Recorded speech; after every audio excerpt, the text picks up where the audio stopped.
এদেশের জনগণকে নিয়ে আমরা সরকার গঠন করব। সেই সরকারের প্রধানমন্ত্রী হবে আমাদের প্রিয় নেতা তারেক রহমান। সেই দিন আমরা এই দেশের মানুষকে শুনতে পারবো।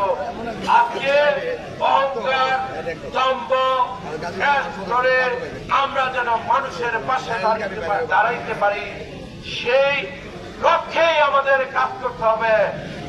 হিংসা নয়, বিদ্বেষ নয়, দল যারা করি আমরা সবাই ভাই ভাই, একে অপরের বিরুদ্ধে দলীয় কুন্দন থাকতে পারে।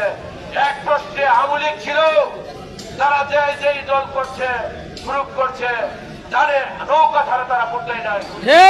আমরাও যেন গ্রুপ 32টা করি। আজকে যদি পাপ্পু ভাইকেও নমিনেশন দেয়, জাহাঙ্গীর ভাইকেও নমিনেশন দেয়, বশিরকেও দেয়, আতি ভাইকেও দেয়, আমরা তার নির্বাচন করব, অন্য কারণে। তাই নেতাদের বিরুদ্ধে কথা বলার সময় খুব হিসাব করে বলবেন, অন্যথায় কোনো কথা সব ইনশাল্লাহ জায়গায় পেয়ে যাবেন।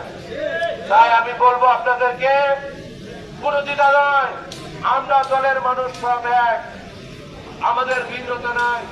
আমরা দেশনায়ক তারেক রহমান, শহীদ রাষ্ট্রপতি জিয়াউর রহমানের বড় দল, ওই সংগঠন করি। ভেদাভেদ আমাদের মধ্যে, আমাদের দেশ নেত্রী বেগম খালেদা জিয়ার মধ্যে উঁচু নিচুর কোনো ভেদাভেদ নাই। তেমনি ভাবে আমরা অর্থকে দেখবো না, আমাদের প্রিয় নেতাদের ইতিহাস খুলে দেখবো, তাদের কোন লুটতরাজের ইতিহাস নাই। আমরা সেই পরিবারের সন্তান, সেই পরিবারের দল করি। আমরা লুটপাটের মধ্যে থাকবো না, আমরা লুটপাটের মধ্যে থাকবো না, সবাইকে নিয়েই আমরা থাকবো, এই আশাবাদ। প্রিয় কর্মী ভাইয়েরা, প্রিয় নেতা ভাইয়েরা, আমরা দলের যে দুর্দিন, এখন মনে করেন আপনারা দুর্দিন চলে গেছেন, চলে যায় নাই।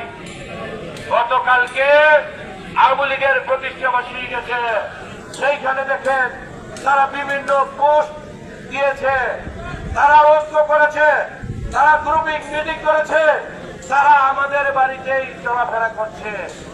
আমরা মনে করি তাদেরকে সজাগ করুন, তাদেরকে যেন আমাদের জায়গায়ও না আসতে পারে, আমাদের গাড়িতে না উঠতে পারে, আমাদের এলাকায় বসবাসটা করতে পারে, দাবনের সহিত বসবাস করবে জনগণ, কিন্তু গান হয়েই বসবাস করা উচিত।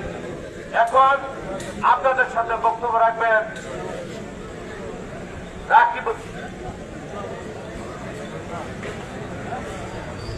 আমাদের মহানগরের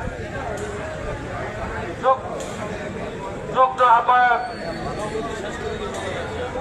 রাকিবউদ্দিন সরকার পাপ্পু ভাইকে বক্তব্য রাখার জন্য অনুরোধ করছি।